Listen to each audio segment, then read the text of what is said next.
So what we will do actually, we will start by considering the linearized version of this problem actually, or maybe an operator which is defined as the linearized version of this problem. And we can do it in several ways. We can calculate that linearization directly, but I want to do one calculation which would be very useful actually in our later steps as well, and that will also reveal what you call the linearized problem around, linearized version of this problem around the equilibrium point psi actually. So in order to compute that linearized version and to facilitate some of the future calculation, let me start by calculating the Fresher derivative of a function which is really the right hand side of our problem star actually. So what I would like to do, I would like to first calculate the Fresher derivative of this f of u at say some point h in the suitable space actually. So this is what that I would like to first compute. So how can I compute it? So let's compute first say f of u plus h, and then subtract say f of u, and from this we will try to deduce an appropriate Fresher derivative. So the f of u plus h is going to be Laplace u plus h plus u plus h minus u plus h cube, and minus, say, keep it as it is, f of u, because this will cancel out actually. So this will become Laplace u plus Laplace h plus u plus h plus u cube plus h cube plus 3u square, okay, not plus but minus, all these are going to be negative, 3u square h and minus 3u h squared, and this is going to be what you call f of u.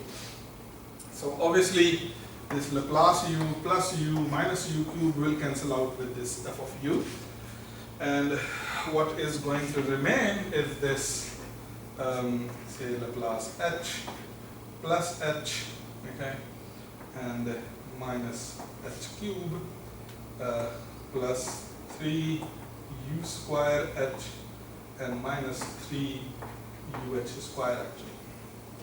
Now from all these terms we have to kind of decide that which terms can be treated as the Fresher derivative of the function f of u. So my guess for this is to consider the all linear equations in h actually, all linear expressions in h. So this is linear, h is linear, and 3u square h is linear. So my guess is that this Fresher derivative is going to be Laplace h plus h minus 3u h squared. Okay, so this is my guess actually. So let's see that whether this guess is true or not. So in other words, with this new notation, okay, for now, if you wish, you can call it the operator L of h, okay, L operated onto h, and it gives you, for example, this result. So this is going to be LH plus and minus h cube and plus 3u square h. So that's what's going to remain, and hence what you can do now, I hope you know that how to calculate the Fresher derivative, minus say LH. So this is going to give you minus h cube and plus 3u square h. Say take absolute, okay, so take absolute, divide by the norm of h, and divide by the norm of h and take limit norm of h goes to 0. Now it is not difficult to see that h by the norm of h will go to 0 as norm of h goes to 0, and h cubed by norm h is also going to go to 0 as h goes to 0. At least you remember some of these bits, say for example from your multivariable calculus course actually. So you did similar kind of calculations there, and you can check actually that h by norm of h and h cubed by norm of h, they both will go to 0 as the norm of h goes to 0. So in other words, this expression would go to 0. So if this would go to 0, then my Fresher derivative, so df of u operated onto h, is indeed this operator LH actually. Okay, so this is really indeed the Fresher derivative. So now, what is benefit of calculating this Fresher derivative? We will, use it later on. So the first is to consider the linearized problem. So linearized stationary version of the problem. Okay. Around, say, equilibrium psi, okay, and let's, using this linearized problem, okay, define an operator actually. So let me define an operator LW, okay. This L is different from this L, LW. So as Laplace W plus W minus 3W and psi square actually, okay, psi square, where, and obviously this is equal to 0, and psi on the boundary of the domain omega is also 0 actually. So this is really what you call the linearized problem 6.3.2. What is 6.3.2?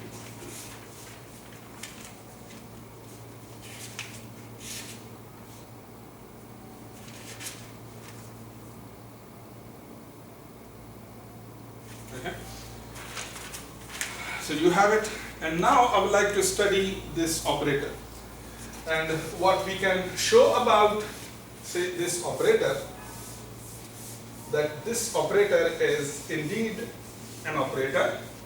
So what should be the domain of this operator? So in order to make sense of the domain of the operator, it should contain the domain of what do you call the Laplace operator W. So the W should be, so in other words, you can treat this operator as an operator from H2 intersection H1 naught, okay, so that they satisfy this condition, not psi but W, okay. They satisfy this condition, boundary condition H1 naught, so this operator L can be treated as a map from this into what do you call L2, okay. Indeed, this operator is linear. One thing. Second thing, this operator is linear. What is the second thing? The second thing is that we can check that this operator is self-adjoint actually. Self-adjoint. In fact, you can see that this operator is also uniformly elliptic, because the Laplace operator is elliptic actually, so uniformly elliptic. So this must be uniformly elliptic as well. So this is self-adjoint. I mean, self-adjointness, you can see it really pretty explicitly. For example, if you take, say, Lx and y, where x and y are from the domain, okay, then this Lxy is going to be on maybe Wxy and Wy. So this is going to be what do you call it, W plus W minus 3W psi square, okay, comma y, okay. And in order to see that this operator is self-adjoint, let's do some manipulations. I can do Laplace W y plus W y minus, if I wish, so in the last term, if I wish, I can, for example, pull this 3 psi square outside, and I can say that I have also Wy. And if I wish, I can apply integration by parts. So I can say that this would be equal to gradient W minus gradient W gradient Y, and then I can again write it as W Laplace Y plus W Y and minus, if I wish, I can multiply this 3 psi square with Y, so 3 psi square Y, and if you put everything together, this will be W and L Y. Okay, so this is what it is going to be. So it shows that now that L is self-adjoint actually. So it's a linear operator, it's self-adjoint, and it's elliptic actually. Okay, because it is L is nothing, it's just a perturbation of this elliptic operator, uniformly elliptic operator Laplace actually. So from the elliptic operator theory, one can also conclude that there exists a positive, say, eigenvalue lambda or positive value number lambda, such that this L plus lambda I operator is invertible.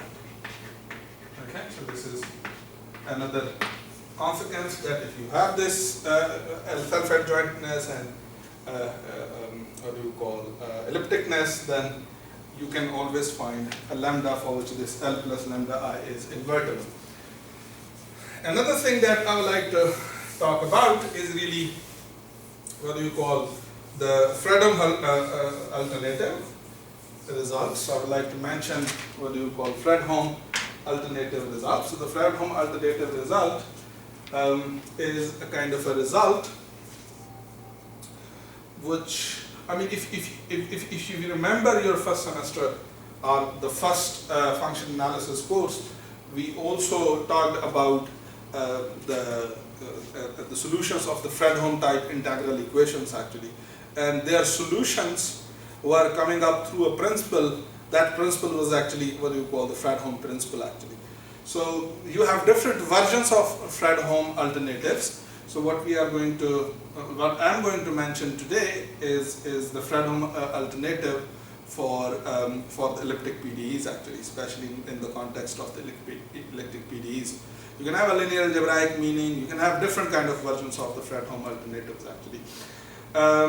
I hope we have seen the proof of it. I mean, if not, I'll share one resource actually from where, if you wish, you can also see the proof actually. But because if I'll prove the Fredholm alternative before using it, okay, then it's gonna cost a lot of time actually. So I'm using the Fredholm alternative as a fact actually. So what does Fredholm alternative says that if you have such kind of L operator and you are interested in, say, solving a problem like LW equal to some H, okay, where the W vanishes on boundary, then there are two possibilities. So for such problem where L is a Fredholm operator actually, so in other words, it's an operator that satisfies the assumptions of Fredholm alternative, then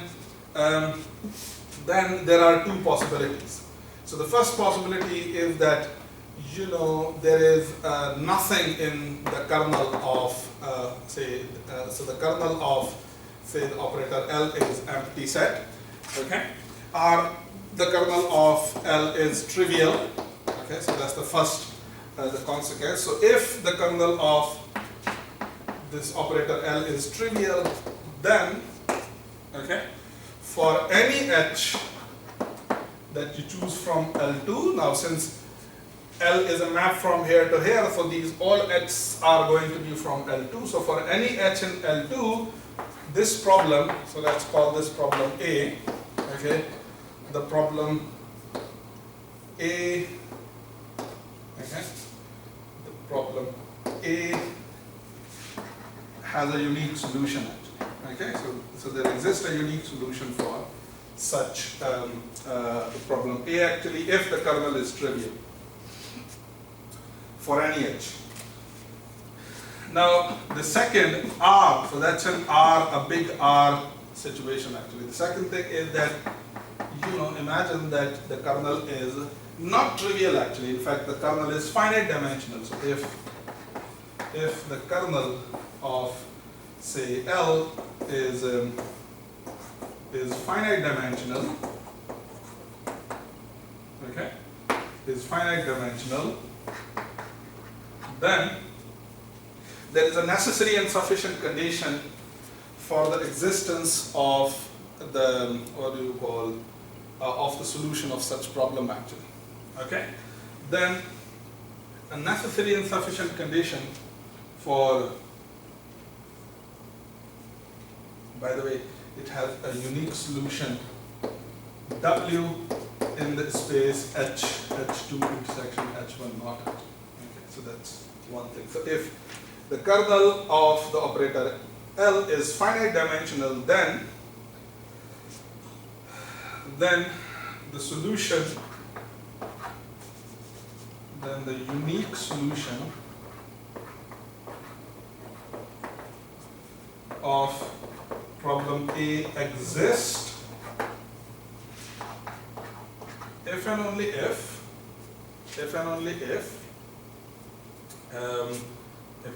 what happens? If and only if the H is from the orthogonal perp of the kernel. Okay? So it's in the orthogonal complement of the kernel actually. Okay? So I hope you remember the orthogonal perp for our orthogonal complement of, say, a subspace in a product space. Okay? I mean, if not, I have recently covered this topic extensively, a lot of properties of it, projections based on it in my advanced linear algebra course actually, so you can quickly review from there as well. So by orthogonal perp of say a subspace U or of a set U is a subspace that collects all those vectors from the inner product space such that which are orthogonal to every single vector in U actually. Okay, every single vector in U.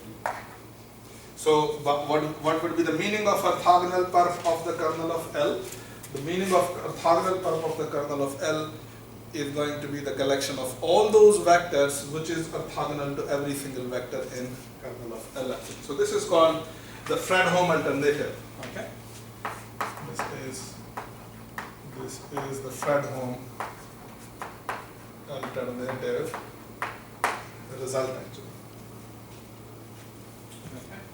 This is Fredholm alternative result, and we are in the assumptions of the Fredholm alternative result actually, keeping in view the properties of the operator L. Now, since the kernel of the operator L plays an interesting role, and it's, say, finite dimensional, so let's assume that phi1, phi2, phi n be an orthonormal basis of the kernel of the operator L actually. Okay, the kernel of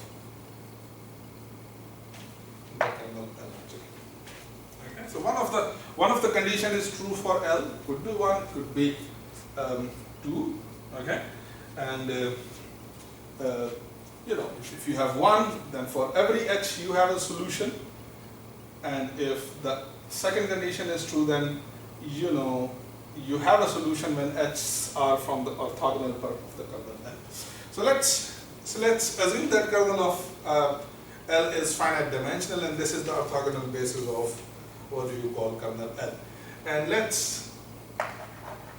pi, okay, pi be the orthogonal projection of the space L2 onto the kernel of L. Okay, and I hope that you remember what is the recipe to write the orthogonal projection of, say, an inner product space onto what do you call a subspace. So if you take, for example, a V from the kernel of L, then this pi of V is going to be an element in kernel of L, and since I'm assuming that this is the orthogonal basis of the kernel of L, so the pi of V is going to be an expression in the terms of linear combination of these vectors actually. So it's going to be some xi I goes from 1 to n, I goes from 1 to say n, and phi I. Okay? And you can even be more explicit about xi I because this basis is orthogonal basis. In fact, these xi i's are going to be the inner product of V with phi I, phi I. Okay, so these xi i's are actually this. But it's enough to have a description of the orthogonal projection. So let's consider the orthogonal projection of this space L2 onto the kernel. And now, using this orthogonal projection and the map L, which has these properties that I just mentioned, let me define a map calligraphic L. So the calligraphic L is a map from, what do you call, let's define a map. The calligraphic map is a map from H2, 1 into say, H but L2, okay? And let me define calligraphic L that when it operates on W, it is the sum of pi W plus LW. Okay, so this is what the definition of the calligraphic L is. It is not difficult to see, keeping in view the properties of L, keeping in view the invertibility of L and what you call the invertibility of the projection of pi, that this L, the map L, is a bijection. So it's a 1-1 and onto map actually. So it's a bijection. Now, let me define another map. As I mentioned in the beginning, I will define some map, talk about the relationship of those maps with each other, and then using those maps, okay, I'm going to define a map gamma, okay, and this gamma is going to be the analytic function. We will try to find its critical point, and then on this gamma we will apply Łojasiewicz-Simon inequality, and by application of Łojasiewicz-Simon inequality onto the gamma will provide us our required inequality. So you will basically see that in upcoming discussion there is a lot of construction actually. So there will be a lot of maps. So you have to keep track of all these maps. So L is a self-adjoint operator. Okay, it's elliptic. Pi is projection, and this operator L is the sum of these two vectors actually. Okay. What is next? And the L is bijection. Then L is bijection. So what is the next thing then? So now let me define a map L, M. So M will be defined in a bit strange way. So far I have functions U, where the U can be treated as, say, the solution of our problem star, okay? And psi is the solution of the problem, stationary problem, okay? So the U is the solution of the original problem, star, and psi is the solution of the stationary problem, and let's call their difference V actually, okay? That is U is the sum of V plus what you call psi. And now using M, okay, using this, let's define what you call a map M. This map is a map from H into L2, where by H I mean H2 intersection H1 naught, okay? The H is H2 intersection H1 naught. And the definition of this is that whenever it operates on V, okay, where the V is the difference of U and epsilon, okay, that is whenever m operates on u minus an epsilon, or u minus an epsilon, it spits out a number Laplace u plus u minus u cubed. Okay, so this operator. So m of v, I am defining it to be this expression. M of v or m of u minus epsilon, the difference as this function actually. Okay.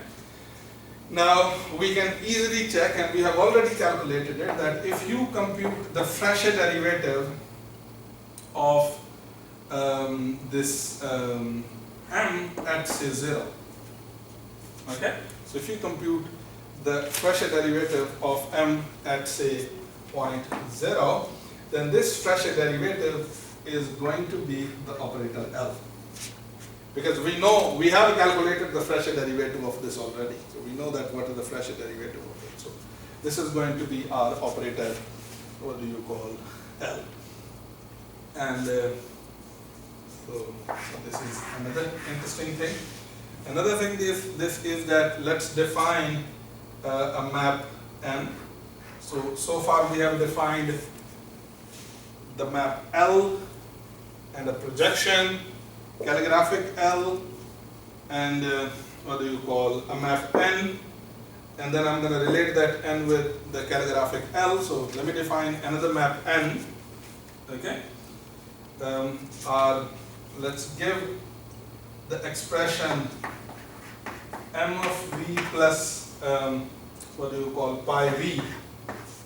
Okay, m of v plus pi v, a name n of v. Okay, and if you compute, for example, the fresh derivative, okay, the fresh derivative of n of 0, this would be the sum of the fresh derivative of m of 0 plus pi v. Pi is a linear map, so its fresh derivative is going to stay same, because we know that the fresh derivative of the linear map is the same map, so it's going to be dm of 0 plus pi, and hence you can say that this is going to be the map L plus pi, and the map L plus pi is really this calligraphic L. So if n is a map that is defined in this manner, then the fresh derivative of n around the map 0 is this calligraphic map L actually. And we know that this L is a bijection. So if L is a bijection, this means that this dn, so first of all, n is differentiable around the point 0, and this differentiable, this derivative, the fresh derivative, okay, it is also a bijection actually. So it's a 1, 1 and out onto map, because it agrees with a bijection map L actually. So now I'm going to use, what do you call, this famous inverse function theorem. I mean, if you remember inverse function theorem, let me quickly give a glimpse of, what do you call, inverse function theorem. So the inverse function theorem says that so local inversion theorem.